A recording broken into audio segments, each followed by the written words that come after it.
I think it's about time we do some Southern stuff. Of course. Oh. Didn't know I was going to do that one, did you? No, not at all. Not at all. Didn't see that one coming there, Missy. Oh my goodness, you are so funny. Love it. Just love it. Welcome to episode 63. Wow. Can you believe it? We've been doing this for 63 episodes.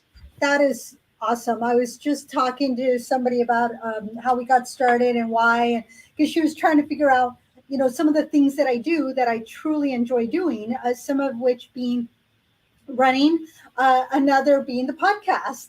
Yeah. And she's like, okay, how does this tie in? What's the, are you just doing it for fun? And so we had that whole conversation. So that was kind of fun. And then, of course, I had the stuff on my desk. And so then I said, oh, yeah, so podcast, this is what's going to be on today. And so. See that? All right. This is all Tim influenced, by the way. Yes. Yep, absolutely. Right, so I would not have these if it were not for Tim. So yeah, I had to get them up to her because we couldn't find them up there. I was able to get the American Born in Apple Pie, but the whole purpose was to get the original. You can always do the stuff, so that's all. Yeah, I think they're like we did the flavors with the Midnight Moon a couple weeks ago, which is great. All right, we can do flavors again another times, but I wanted to do one with just our originals, right? So originals, like the American Born original is called White Lightning, and I got a fly who just came in, and I've been zapping the ones out of here all day. So the American Born says right on it White Lightning, right? So, and if you go research White Lightning or you go to Moonshine on Wikipedia, right? Normally, Gladys is the knowledge part of the show, and I'm the goofball of the show. But today, she put the knowledge on me because this is my subject. Yep. So we're going to go over some of the stuff. First of all, we're going to taste both two kinds of moonshines today. One, the White Lightning from American Born, all right, which is it's not necessarily a common one. It's just a better tasting one than a lot of White Lightnings I've had out there. And the second one we're going to taste today, all right, is Climax Moonshine. So Climax Moonshine, first of all, is actually, you can find out more about this by watching the TV show on Discovery, Moonshiners on Discovery, because Tim Smith, the founder of Climax Moonshine from Climax, Virginia, all right, is actually one of the people on there. And this recipe is one of the best recipes for moonshine. All right. Now, I know you actually put a thing in our notes today that, you know what I mean? It's gotten awards from different places, but this recipe, there's another person that famously made a similar to this recipe with the three ingredients. That was the most well-known moonshiner, and that was Popcorn Sutton. Popcorn Sutton made a recipe like this out of distilled from corn, rye, and malted barley.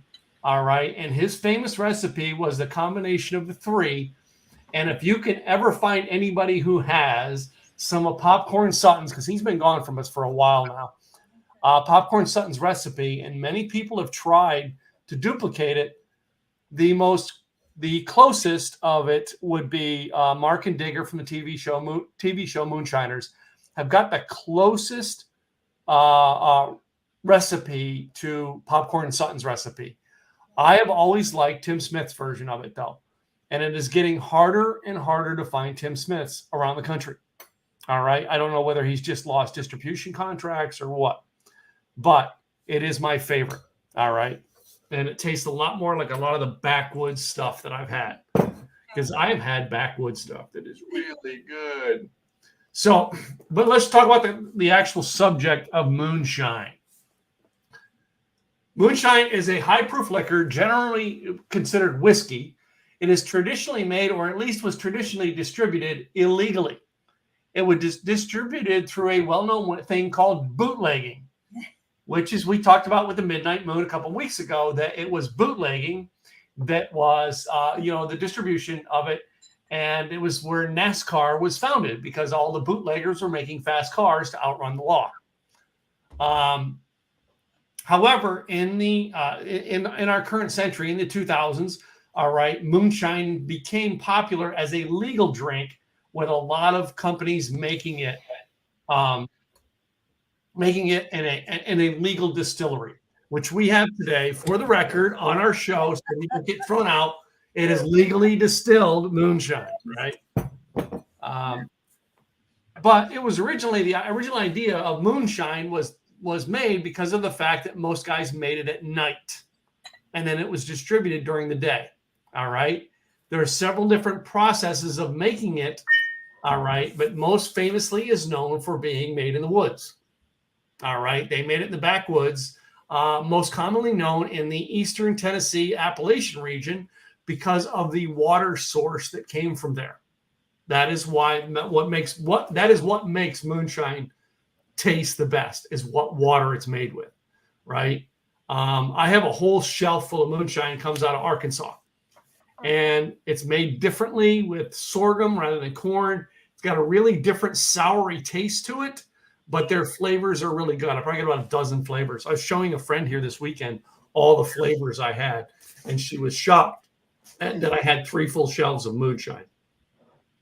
In my old office, I used to have a moonshine bar. It was a whole shelves full of moonshines, right, that I had. So anyway, today we're going to sample our moonshine with some barbecue, right? I've got some of my ribs that I made over the weekend, and I got to add, because I shipped it up there, I shipped some of my sauce to Gladys. Gladys, what do you think of my sauce, by the way?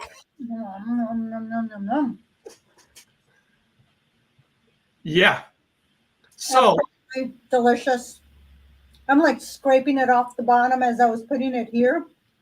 And I still have a little bit left that I was going to heat up and, baste it on top. But I was like, well, no, I'm going to save that for tomorrow. Yeah. So my sauce has a secret ingredient that I'll bet you never thought to put in a barbecue sauce. Besides moonshine? And this one does not have moonshine in it. Oh, did you put whiskey in it? Or this one has a whiskey into it, and it has a cinnamon whiskey. It has the Iron Hot from Iron Wolf. Okay. All right, which is a kick in there. Okay. Yeah. That's the cinnamon, which is your red hots, your fireballs, right? All right. Now, I originally when I came up with the idea, I went with Fireball whiskey, but then I switched and put this one from Iron Hot because it is a better, as we've said before, having Iron Hot on the show, it is a better quality of whiskey done with real sugars and real flavors, whereas Fireball has a lot of chemical flavor to make that happen. So, but I do make batches of it with Tim Smith's moonshine.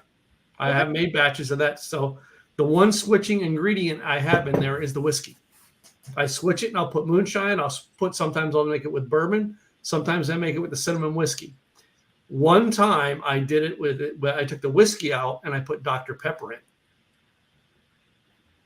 Of course, because you have to try. Yeah, a little bit of a twist, but anyway. So are things to pair with it because But did you like it with Dr. Pepper? I did, but not as much as I liked it with my whiskeys.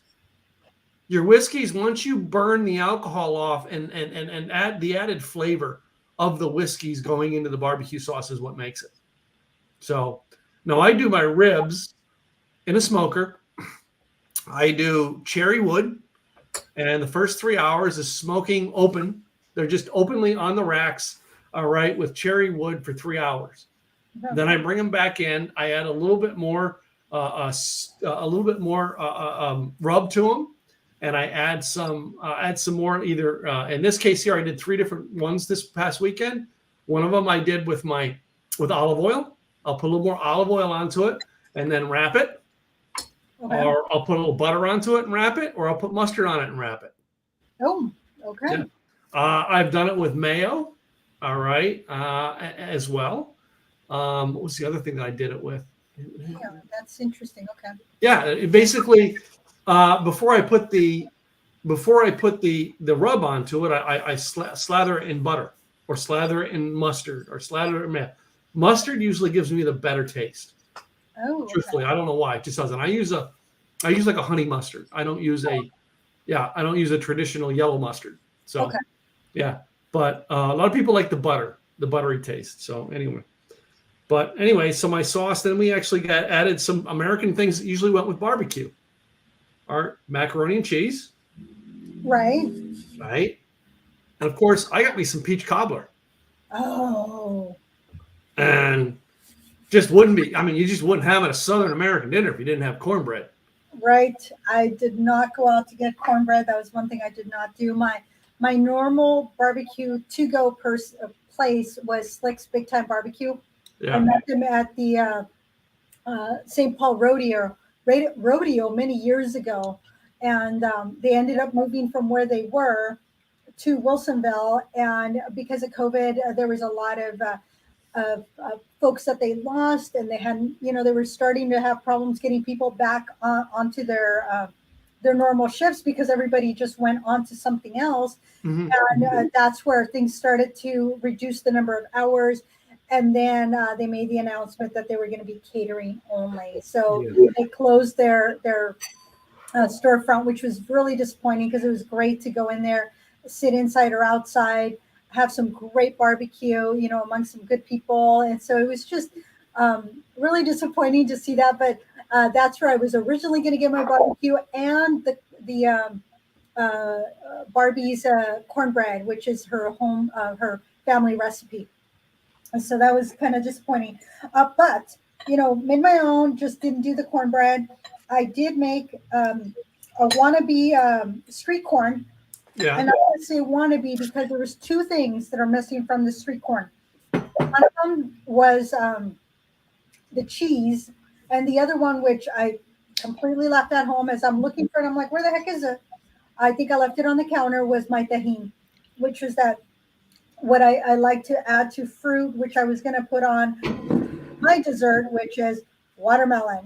So watermelon for me is, it just goes in line with barbecue. And I thought, you know what, for dessert, I think I want to do that.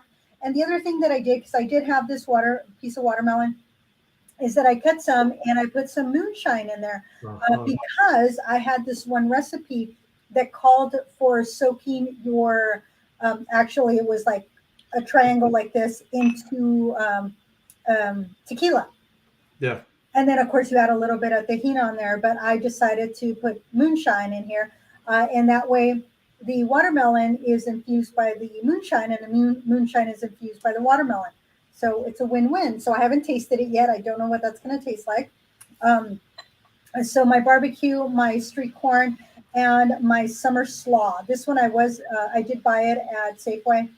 They make a real summer slaw, which is their slaw, but they also add green onions and tomatoes to it. So they make it very fresh and not as creamy. When you look at it, it really doesn't have a whole lot of creaminess in there. They have some, but not very much. So it's very fresh. And you don't have to worry about going bad, because it's too hot. So that was what I did. I haven't tasted. I just took a little sip of the climax, but what I put in here was the American Born, and it was mainly because I thought, oh, that's going to be a little bit easier to open up. I don't have to open up the whole thing. But I love that it's in a mason jar. That is just like, I love mason jars. I've been made fun of because of my mason jars. And now you can find mason jars being sold all over the place, as Wait a minute. No, what was Tim's barbecue sauce in a mason jar. Mason jar. It was so good. He got me, it wasn't as big as this, but it was a good size jar. And I was like, oh my goodness. I do it in pint size mason jars. And currently I have 1.5 quarts here at the house. I have a pint and a whole quart left over from yesterday's batch. I usually make, it's usually 2 full 1 quart mason jars I fill out with each batch I do, but I usually go through about half of it doing my ribs when I do it. So I did 3 racks of ribs yesterday because my brother-in-law was here, my brother was here. I had a lot of people over, and I knew I had to save some. I saved a half a rack that I just sliced up for tonight. So I mean, I use a lot of sauce when I do it because my last thing is I smoke for 2 hours. I wrap it, and then I let it on for another 2 hours. Okay. And wrapped so that it pulls the juices all inside the wrapped aluminum foil. And then I take it off and I make a boat with the aluminum foil to keep the juice in the bottom. And then I put sauce on both sides and then leave it in that little boat to put back in the smoker. And then I usually put more cherry wood in to run that cherry smoke flavor through it more. So the way that I do mine is that because I don't start from scratch when it comes to barbecue sauce, but I do make my own thing. So I'm definitely going to want to use your recipe. But I usually get a couple of different barbecue sauces. I usually go with like just a regular barbecue sauce, and then sometimes I'll do a spicy. Sometimes I'll do something sweeter, like a sweet honey or something like that. I mix those in. I'll then add a little bit of honey. It doesn't matter what barbecue. I'll throw in some honey. I'll throw in some soy sauce, and I think I'm missing something else. I know there's something else I throw in there. A little bit of water sometimes, just depending on how thick the sauce is. I mix everything together. Brown sugar is another thing. See, this time I didn't have to go through all that because I had barbecue sauce, so I didn't have to do all my thing. So I get my ribs and I put them in this big pot with the sauce. And so then I get the sauce and I just kind of make sure that there's sauce all over the ribs. And then I bring that up to a boil and then I simmer for about an hour to 2 hours, just depending on how antsy I get that I want it to come out of there. But essentially the ribs are being cooked in its sauce. I don't like it. There's a lot of people say, oh, do you boil your ribs? I'm like, oh, no, I don't boil ribs. I let it literally cook in its sauce. And the beauty of it is that once I pull it out, I have to pull it out very carefully because each of the, portions, usually I cut the one rack into 3, almost about to come off the bone. It's like that almost. And I pull it off. So then what I do is that I can pre-make that. What I love to do is then throwing it on the barbecue just to give it a little bit of the char, and then I top it off with the remaining sauce. Just baste it on top, and the ribs come out just so tender and delicious. So with your sauce, I think they're better because it's some delicious sauce, and of course because of the amount of barbecue I had, I made just a very small portion here. So yeah, I've been making my sauce. Well, it's got to be 6 years now. I've been making it. All right. I started out by figuring out the recipe. Originally, my original recipe was hot, like butt burning hot. Yeah, it would really clean you out. And I ended up taking certain like chili and the cayenne peppers and stuff out of it. It was too much for it. And just little by little, I've been perfecting it. And I remember there was a year that Craig did a mastermind right after an E-Women event in Frisco. Okay. And this was before Craig lived here. And I started in the morning. I had them all out. I started the whole thing and I set the fire to go. That's what I was doing with gas. And I did a smoke tube to get smoke flavoring to them in a gas grill. Okay. And I had to leave 3 hours into it, go down, switch, wrap, come back. All right. You know what I mean? And I did it like, you know what I mean? I did my things to go back and forth in between sessions. And then at the end of the day, we met in somebody's suite at the end of the day. And I brought the ribs up. And then I had to take, I think I took almost a rack of them to Craig and Ryan because they were staying in another hotel in another part of town. So I basically then took them and ran them over to his hotel with some of my sauce. Having Craig brag to Famous Dave of Famous Dave's Barbecue about how good the barbecue was really good. I got really good kudos there. So Dave says he wants to taste mine to see what it's like. But Dave's an aficionado. He wants to taste everybody's. Well, of course, it doesn't matter. You and I with alcohol, we want to taste it all. Yeah, we want to check it out and see, hey, what's the big hoopla on this, and do we like it? Do we not like it? And sometimes we go yes, and sometimes no. But it's amazing how the transformation that moonshine has gone through, and now we get to enjoy it with barbecue. But it really had a bad reputation because when you have clever farmers, deciding, well, you know what? Yeah, I have corn, but I'm selling it, but I can make more if I turn it into moonshine. Turn into moonshine. Yeah. And then it became at one point currency.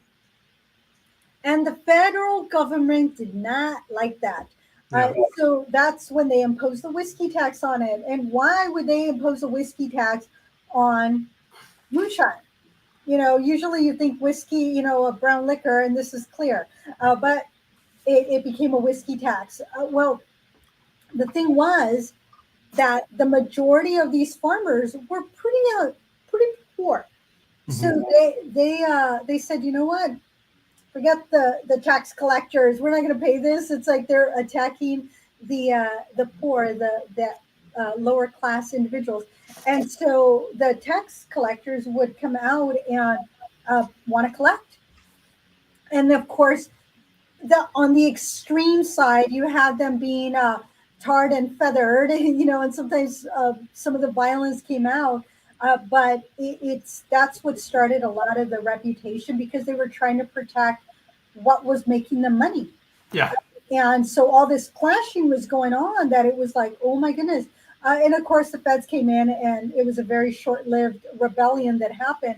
But it really blemished the reputation. So for the longest time, I mean, it's not until with Climax in 2014 was when they expanded from Tennessee and Georgia to Maryland and a few other states, and they were looking to expand.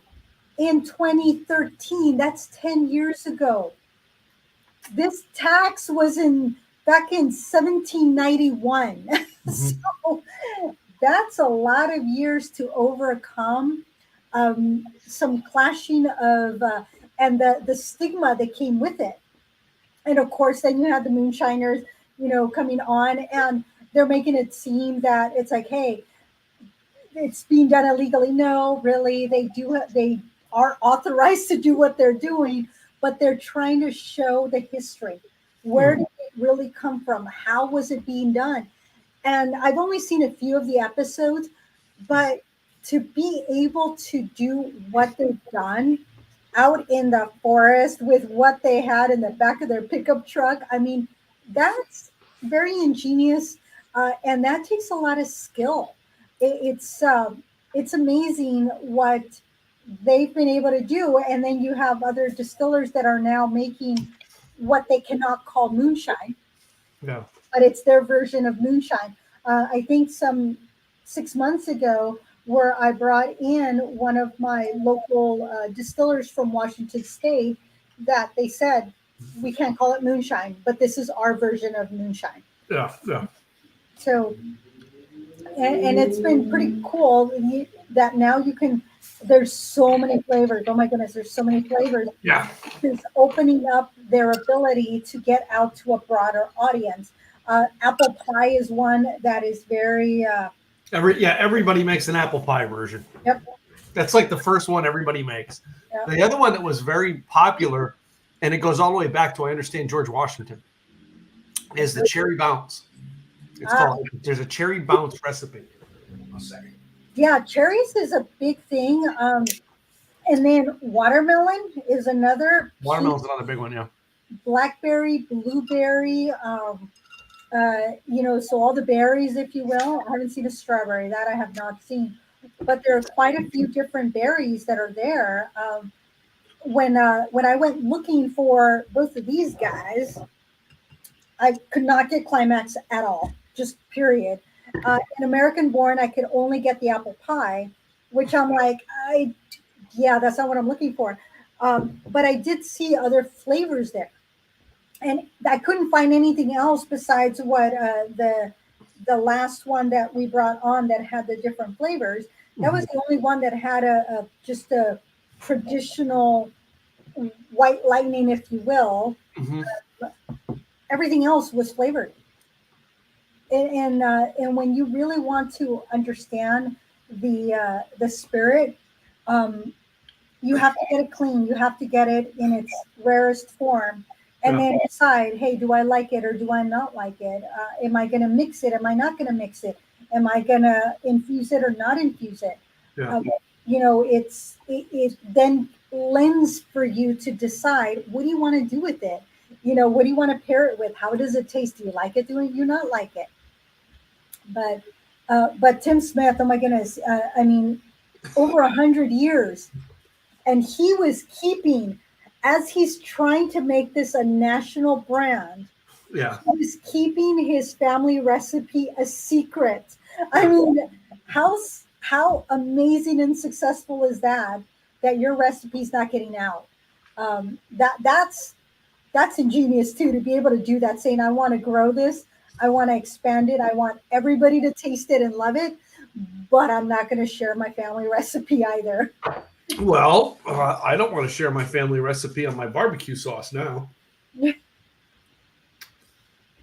But I really did. I mean, this goes to the business side. This is, the other stuff you and I do. We're both in business.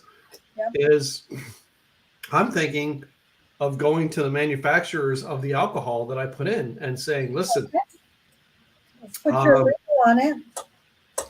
I could make this sauce for you, all right. But the problem is like I'm not gonna mass make my sauce, and I'm not gonna turn it over to a mass recipe for someone. I'm just that passionate about it, and the one thing I did learn about my sauce was one time we were trying to save bottles we had and put it in bottles. I only sell it in glass jars.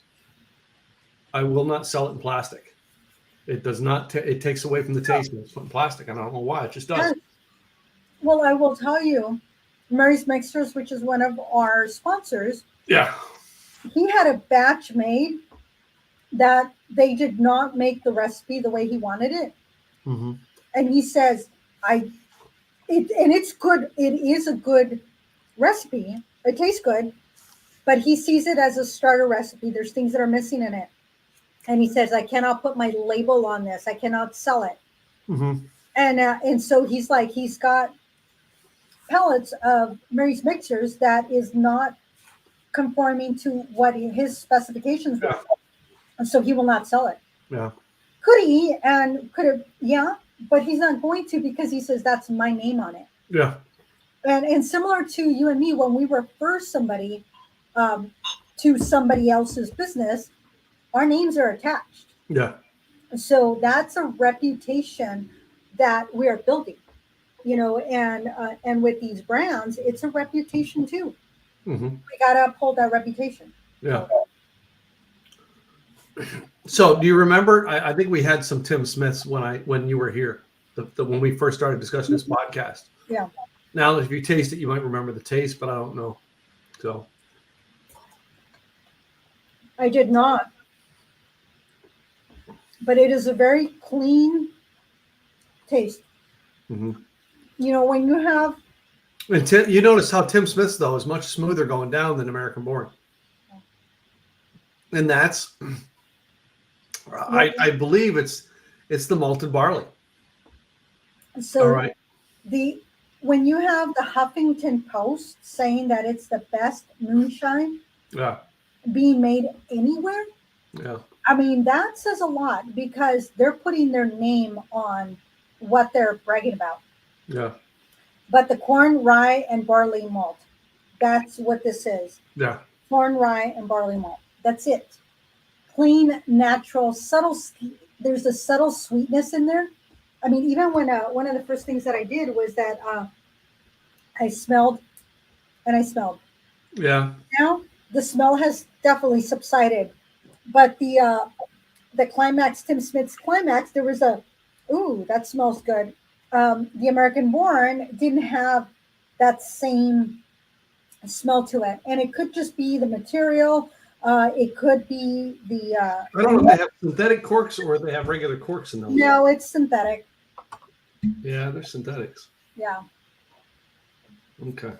But I didn't get to see about American Born, but I did find that Climax has the Belmont Farm Distillery, and you can actually meet Chuck Miller, who's the master distiller there. Yeah. And you can get some of the swag with Tim's signature on it. So you can get craft signature, and you never know. He might be there, he might not. But it's it's pretty cool. So if you can get down to Belmont Farm Distillery, it's part of the experience. Mm-hmm.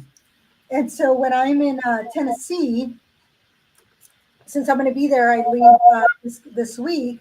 I'm going to see if I can get some Climax and bring it back with me. Yeah. Yeah, but there's now even home distillers that are making their own moonshine. It's gotten to where it's like, hey, I can do this. Is it going to be as good as these guys? You never know. But Well, trying. it's a craft to make it, and there's a moonshine university. I almost was going to go take the class on it, Really? and I remember it was Christmas 2019. Okay. Gwen ordered a still for me, and I'm like, no. We were living in the condo at the time. I'm like, no. That's just crying to get myself freaking caught. It is. There are people making it, but it is illegal to make your own alcohol in America. It is. You can make beer and you can make wine, your own beer and wine. You cannot make your own whiskey legally in all 50 states. Even though you can buy a still, you can't legally make your own alcohol. That's just, I'm making sure I'm saying that on here so we're not being sued over the fact that, well, Tim and Gladys said I can make my own alcohol. Legally, you cannot. It is still a law in all 50 states that you cannot make your own. So look it up, y'all. Yeah. If in doubt. So I'm not. Yeah. So I'm not encouraging that. On the other hand, but the reason so many people get in trouble with making their own moonshine is they don't know the exact process. If you ever watch that show, they talk about there's a beginning piece that comes out that they throw out called the heads. And then there's a tail end piece that they got to throw out called the tails. Okay. All right. Sometimes the tails could be mixed in your next batch, right? To help make your next batch. However, the heads is got, you can't drink the heads. That is the stuff when everybody said, well, that moonshine causes blindness. It's that first part of it that causes that. That's why it's the hearts that you want out of the actual moonshine. Study the process before you go doing something like that. Yeah. So, because I literally, if I was going to do it, I would have gone to that Moonshine University and taken the class. The TV show actually has a thing on Discovery called. They have a master distiller show where you can come in and compete. Oh, okay. And I always thought that would be cool, but nah. you Chemist. love it too much to get to that point where you're competing for it. No, it's because I'm not a chemist. I'm not. It takes a lot of patience. I don't have a lot of patience in a lot of areas. No. I'm a businessman who hires people with patience. Get them to do the things. Mm-hmm. So what I found was that the American Born pulls out that subtle spiciness of the barbecue sauce out. So that is something that I found. Whereas the Climax, it blends beautifully in. Mm-hmm. So it depends. It depends. Do you want that subtleness where it goes down beautifully, or do you want the kick that comes out? Yeah. And Climax, over 100 years family recipe. Yeah. American Born, not so much. Yeah. He spent time in the military, but also spent time with families that had been distilling moonshine for 100 years to really bring out what works for them. Mm-hmm. And so that's where the American Born, hence the name American Born, was because it was the research that went into deciding how to make this particular moonshine. Mm-hmm. It's going back and tasting and talking to people and getting their recipes and seeing what is going to work well, what makes a great moonshine, and then really coming up with an appreciation for moonshine and how it's played into our history here in the US. And so their thought was, hey, we want something that's authentic. We want something that brings a story. What's your story? And it reminded me of Redneck Riviera, Yeah. where people's like, this is my Redneck Riviera, wherever that might be. And that's what I see in American Born is that what Yeah, is this is just like we had corn vodka. This is corn whiskey. Yeah. All right. This is basically it says right on about unaged corn whiskey, right? The climax has other things in it. It's not just corn. That's the difference between them. It's the mixtures. This is corn and sugars on this one here. That's going to give it a bite. You know what I mean? The combining of things like rye. You think about how a rye whiskey tastes. How much better a rye whiskey tastes. Right. And they also were looking for something smooth, something that could be mixable. Yeah. Can we mix it with something? So, what would you mix it with now that you've tasted it? Mary's Mixers. I would throw this into a Bloody Mary mix. Put my tahini on the rim. I would try it out. It wouldn't be a margarita, but a margarita mix. Yeah. Margarita mix, and throw some moonshine. See how I like that. Yeah. But by itself, it's depends on what you're pairing it with. And I'm not a big sweet person, so no, I'm not going to be doing a mixing with something sweet. But that's where this comes in. So this I want to try. Yeah. Because this is dessert. Oh wow. Let me guess. You still have your watermelon, but you got a bite to it. All right, with a tinge of salt. Mm-hmm. Yeah. And a little bit of a kick because I used. Oh, there it is. If I had a little bit of tahini, I would get one of these little guys out, throw a little bit of tahini in there.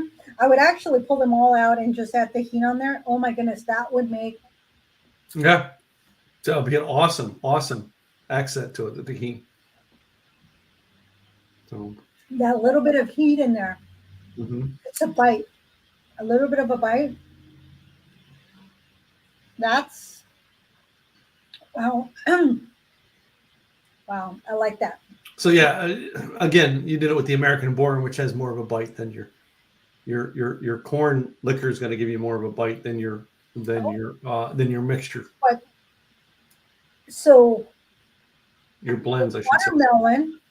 So I drank some of the moonshine. The watermelon toned down the moonshine. So if I'm drinking the moonshine, the watermelon toned it down. That's why a lot of these companies are making flavors. The flavors tones it down because a lot of people can't take that harsh. Most people would taste the American Born and think of their rubbing alcohol. Yeah, it's just it's a weird taste. I have back here an Old Smoky, and I think it's butterscotch. And to me, I mean, it's a great flavored moonshine, butterscotch, but to me, it's very, very watered down. Because it's what I'm used, not what I'm used to drinking. And I think that would be something I would throw on ice cream. Yeah, it's a dessert. It's almost like you think about your dessert wines. Yeah, it's a dessert drink. It's not heavy. All right. Whereas by itself, all right, you'll see. I mean, I think what's the proof on that? Yeah, because this one is 51.5% alcohol by volume for the American Born. Yeah. And climax, I know I had read it somewhere. I thought it was like 90%, but climax is it's on here somewhere. Let me see if I.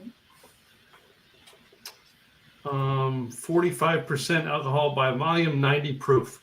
That's what it was. The night I knew I had seen the night somewhere. Okay. I remember seeing it somewhere. When you start infusing it with things, which is basically what you did, you infused the watermelon, you made infused water. All right. But this here butterscotch one that I have is 40 proof or 20% alcohol by volume. Right? Compare the two of this. 40 proof, 103 proof. Yeah, this one's going to bite a little bit more. Right. Right? And then with all those sugars, that's the thing though. With sugars, you're gonna end up with a headache if you drink too much. It's not just the headaches that like. If I do it, it's not just the headaches; it's the heartburn I'll get from it with the sugar. So that's why I try to drink it with less sugars, and I try to do a lot of my drinks with less sugars. All right, I love the taste of them. I'm not gonna tell you I don't, but it'll give me heartburn within a couple hours. So I'm not a big sweet person. I'm not very sweet. All right. Ty Collins says, I have some of the peppermint moonshine. Not too bad. Yeah, Ty, I've had there's a couple different places that have peppermint. American Born has some peppermint out there. Okay. Midnight Moon that we had a couple weeks ago has some peppermint, as well as I believe, what's the one we just had here? This Old Smoky. And the other one you and I were talking about, the Sugarlands Distillery, they have a peppermint that's really good. And it might be seasonal also. So Ty. No. Yeah, you've had the Midnight Moon. Yeah, we had the Midnight Moon. We didn't have it in the batch we had a couple weeks ago, but yeah. So it could be seasonal. So I will tell you about Ty. Yeah. When he and his wife were looking for a house, they wanted a little bit of a decent backyard. They ended up with a little bit more than just a decent backyard. So what does Ty do? Ty and I met because of Spartan racing, obstacle course racing, and training. And so he turned part of his backyard, which is 10 acres, 5 to 10 acres. I think it's 10 acres. And so a few months ago was at his place with a few of us, and we did an obstacle course in his backyard. I mean, we're in the woods. It is so amazing being out there, just doing the thing, carrying the logs, dragging, pulling, doing the things. And then I ended up missing part of it. I was like going, oh, I knew I missed part of it. But I was the only female there. And I was like the last one because I'm carrying a bucket full of rocks that I had to fill it up. All the guys are coming around. They're almost done. And I'm like barely getting through. And it took me forever. That was me and upper body, not so much. So I said, I'm going to do a second round. And the second one, I said, I'm just running it. And running in Ty's backyard was just, I loved it. It was, you're in the woods, you're in nature, you hear the creek going through there. It was just absolutely amazing. So thank you, Ty. I appreciate you. I appreciate you inviting us over and allowing us to invade your space.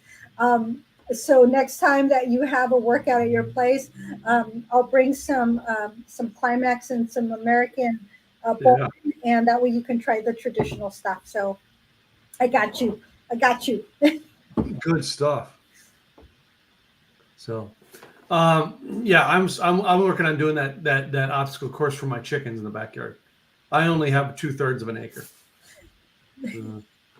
Hey, your little chickens are growing. Before you know it, they're going to be giving you eggs and such. So you'll get some embryos out of that. We also did yesterday. We also did some, what do they call them? The Cornish hens, but Gwen cooked them on the grill and damn near burnt them. Oh, I didn't get them to put, like my smoker was full of ribs because I only have so many racks in that smoker. All right, but I was going to try to do a bird in there as well and just didn't have enough room. Mm-hmm. See, hens, Cornish game hens. Yeah. I would make them I had a little pot. It'd go right perfectly in there with wine. That would be like a wine sauce that I would make in that. Oh my goodness, it just falls. No, I've got a beautiful chicken rub that I put onto them with paprika, salt, pepper, oregano, and smoked paprika. And then I put it on top of butter. So I do a butter coating, and then I put it on top of the butter coating. And then most of the time, I will what they call it, spatchcock it. So I'll cut it in half, and it'll take it less time to cook it on a grill that way. But I've done them on the rotisserie and on my old grill where I did them on the rotisserie for a couple hours. And I've not done a Cornish hen in the smoker yet. Okay. But I've done a regular chicken in the smoker where I do all the same things. Then I put it in the smoker, all right, and I just smoke the whole bird, and it takes about 2.5 to 3 hours. Wow. To get it. And man, it just because it's slow cooking, you know, right? You got the flavors of whatever wood you're putting in there. I think I did hickory with the last one I did. So yeah. Oh, nice. All kinds of things I'm learning to do now. Life on the farm. I'm so enjoying this barbecue sauce. Okay, so let's talk about my barbecue sauce. This is the first time my barbecue sauce has been on a podcast where two people are able to taste it, by the way. All right. Everybody keeps telling me I need to bottle it. I'm thinking of creating it in my own batches and selling it like farmers markets or selling it to friends. So, I mean, I could create a batch and my friends put an order in and you know what I mean? I could ship it to them. Mm-hmm. All right. And you know, and that's it. It cost about for a 1 pint jar would cost about $15 a jar with shipping. If I ship it. Shipping? Oh, that's pretty good. If I could get it with the shipping. I don't know if I can get the shipping depending on where it's at. Oh, flat rate. Maybe close to 20 with shipping depending. Yeah, you do the flat rate shipping, little box flat rate. No. But oh my goodness, that's absolutely delicious sauce. I loved it. But I thought about doing it and doing it, but I was going to name it because you know what I mean. I don't want to name it just Tim Gillette sauce, right? What I thought about naming it was, as I live in a town called Oak Point. Okay. If that's not a barbecue-y sounding name, like there should be an Oak Point barbecue, There right? you go. So I was going to call it Oak Point barbecue sauce. I thought you were going to like it like the way you barbecue sauce. Yeah, like the way you there we go. Well, what we're going to need to do is once our whiskey is ready, and when you come visit, we're going to go taste it. I haven't tasted it yet, but we can use our whiskey to put into the barbecue sauce. Yeah, exactly. So, but there's so much that can be done, but that would be amazing. Yeah, you can put your own label on your barbecue sauce. That's yours. It's your baby. Yeah. And I want more of it because this was not enough. Yeah. Well, I didn't make too much because it was like, I'm going to be traveling next week. I'm going to be in Nashville. So, picking up some of the, actually, this is the one that was made in Nashville. Yeah. This was born in Nashville. So yeah, that's a Nashville based. All right. You go, a lot of the moonshines that are good are made east of Eastern Tennessee, which is probably, an hour or two east of Nashville. Climax is Virginia, so it's north and east of Nashville. Right. These have history within, or mainly this one more than this one, although this one comes from the history of the U.S., where it goes back. No. These go back. This is where moonshine started, was way back in the 1700s. Yeah. So, but from where you're going to be in Nashville, it's 2.5 hours almost to go east to get good moonshine in some of the, the Appalachian Mountain areas, right? Mm-hmm. But from where you're at, you go an hour and a half north, you can hit the Kentucky Bourbon Trail.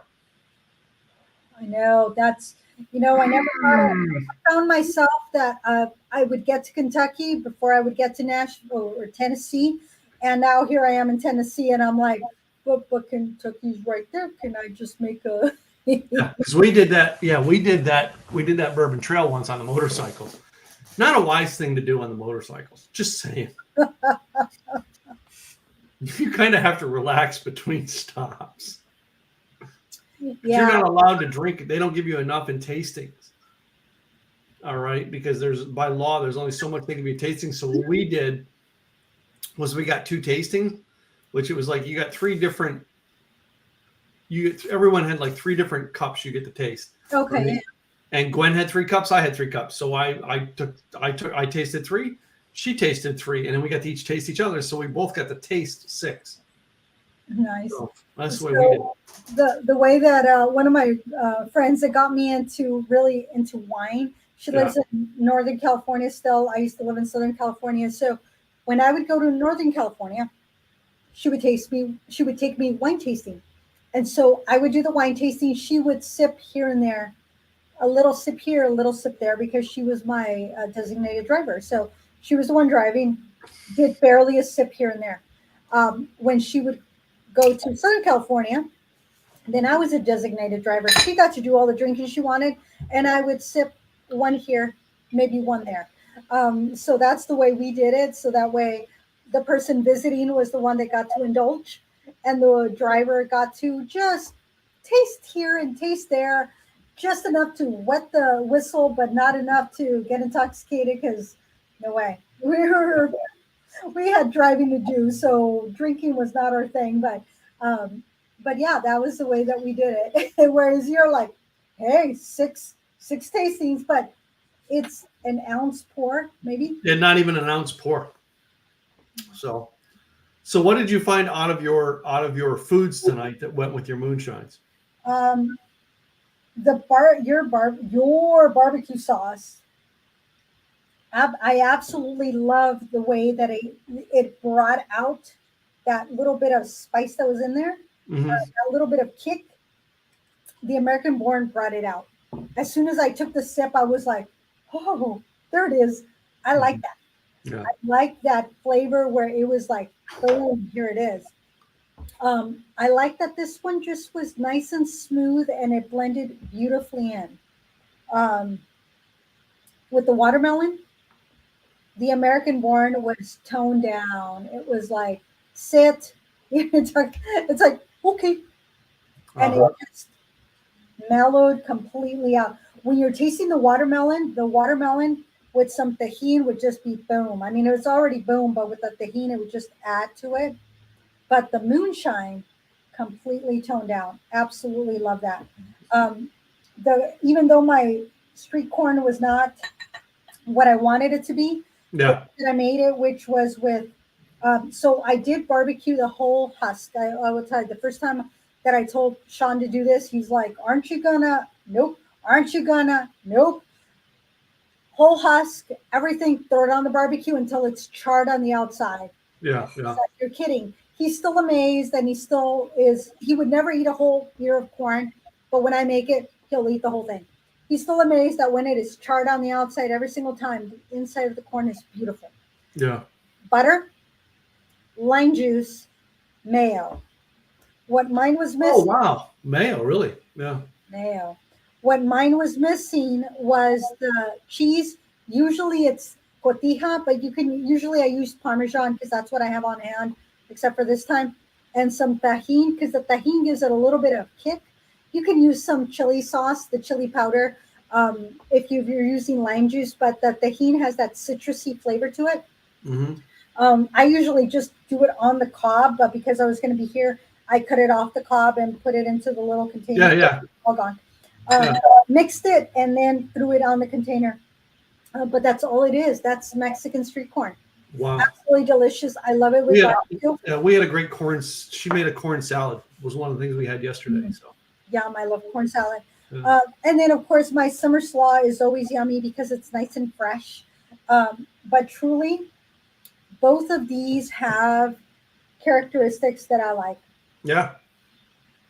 Those are the two main two. Now I have about 3 other main white lightning types here at the house.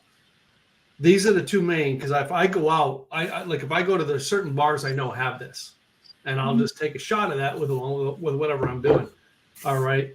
I've never found a bar to have Climax. Never. No. It's just not making it in. I'm hoping us putting it on the podcast here tonight gets it more in the mainstream.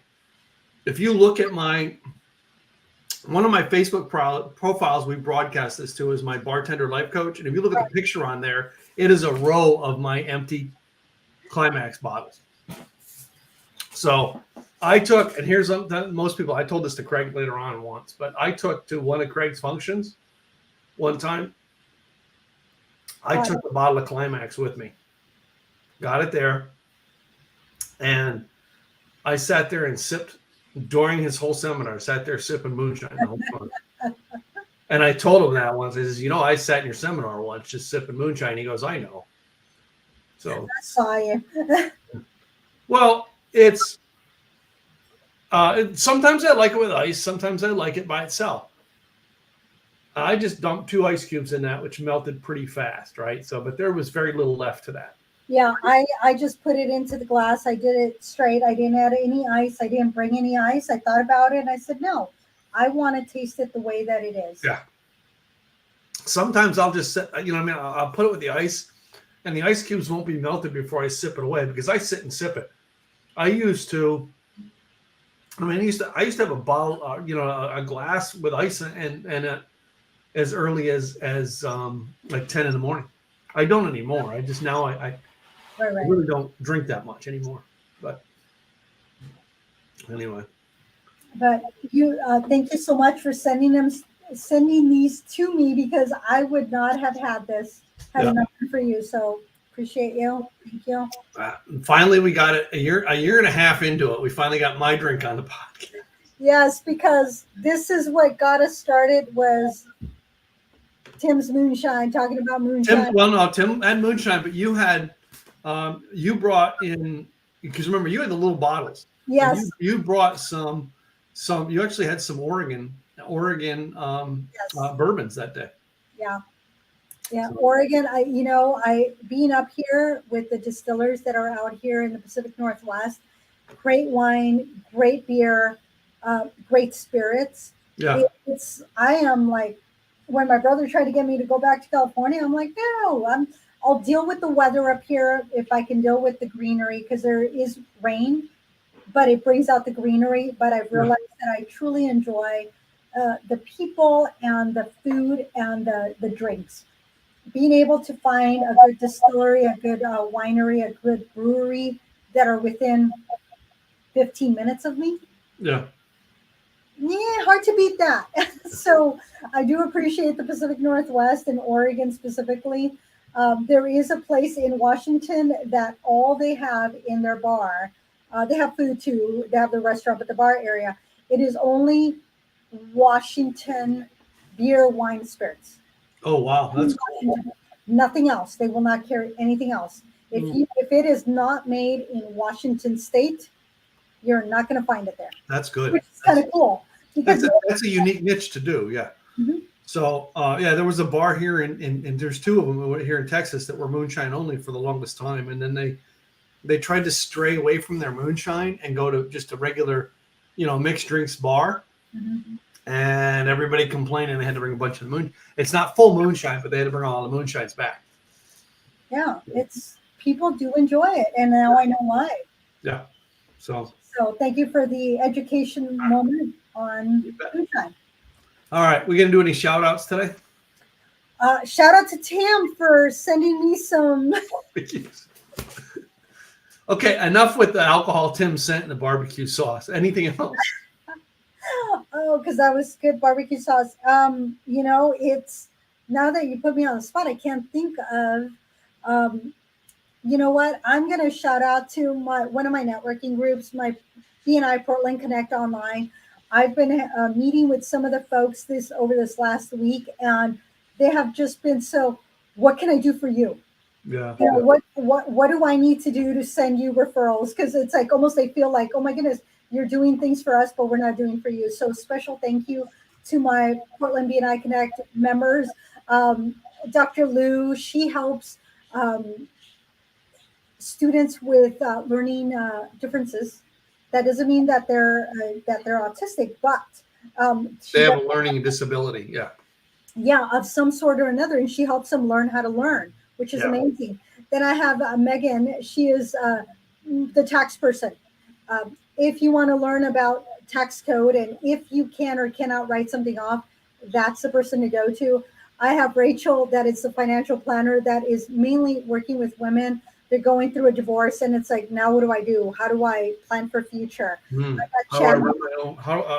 met a woman recently. Her her husband passed away, and she has no clue about how to run finances. Yeah, I No. have a friend like that. It's like, At least her husband set her up, but yeah, it's that is a huge thing. Yeah. yeah. And then I got Chad, who's the mortgage lender, and he has been answering all sorts of questions for me. And then Mark, I know I give him a hard time. He calls me GSD all the time, but he has been my go-to person. So Mark, I appreciate you. I give you a hard time. I get on you going, hey, choppy, but he is working hard to help some of my clients get their property and casualty insurance. And we have an amazing group. It's a lot of fun getting to help. What can we do to help each other build our business? Mm-hmm. That's what networking is about. It's not about getting business, is how do you help others? And in the process, guess what? It comes right back. Yep, So exactly. if you need to know how do you better network, reach out. Tim and I will help you. We will help you figure out. I think you and I are both connected to some pretty good networking groups in our town. So Absolutely. that are nationwide. Both of ours are nationwide. So yeah. And then how do you do it? Because a lot of people have no clue how to network properly. Most people go to networking groups to sell. And it's like, no, it's not about selling, it's connecting. Who are you connecting with? And how are they in turn going to connect you once you've done a little? You do for them, guess what? It's going to come right back. Yeah. So that's my shout out. What's your shout out? Well, I did get my cobbler and my macaroni and cheese and my cornbread from a restaurant up the road called Prairie House. All right.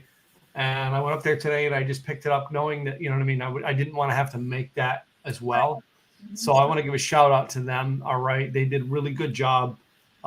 Very accommodating when I said, no, I don't want the ice cream on it now. I'll put it on there later because I need it for a podcast. Oh, you're going to have this on a podcast? Yes, you will be on our podcast tonight. And I'm going to put the caramel sauce on that ice cream later. As the yeah. So, but other than that, all right, it's been a shout out to you. I mean, this has been a great experience, and I know we're going to continue this on. All right, but this show literally is a fun show to do. And a lot of people ask us why we do it because we just want to have fun. That's it. We have fun. We taste foods. In the beginning, we thought it was going to run us both broke. We found a way to maintain and not over splurge, right? Right. And the other thing is we have been talking about when are we going to visit each other. So we've been looking at dates. We've been looking at venues. We've been looking at activities, things that are going on in our towns that we can be able to participate, enjoy, and bring it right back to you. Yeah. So that is something that truly, we're not just saying, we are. We're just not number one. Tim has to get over the fact that he doesn't want to get on a plane anymore. That's the one thing Tim has to do. But anyway, I was this close to convincing him to drive to Nashville. Okay, I was this close to convincing him to drive to Nashville. Well, I'll drive it. Well, Nashville, I could be there in one day. It's not a big deal. It's just I have other stuff planned. Like if I'd have had 2 or 3 weeks planned, I could do it. Right. But now I have stuff planned, and I'm like, crap. I've got to, you know what I mean? Like this whole week now, I've got 1, 2, 3, 4, 5, 6, 7, 8. I got 9. I had 9 other events I got to go to now. Yeah, like I'm not even going to do my mastermind this Wednesday night because I won't be able to be back here in time. So it happens sometimes, you got to do what you got to do. We are business owners, y'all. We truly are. We do this as part of our enhancing our knowledge, a little bit of our passion, but we are also sponsors of this podcast. Speaking of. So I am Gladys Boutwell, your insurance broker.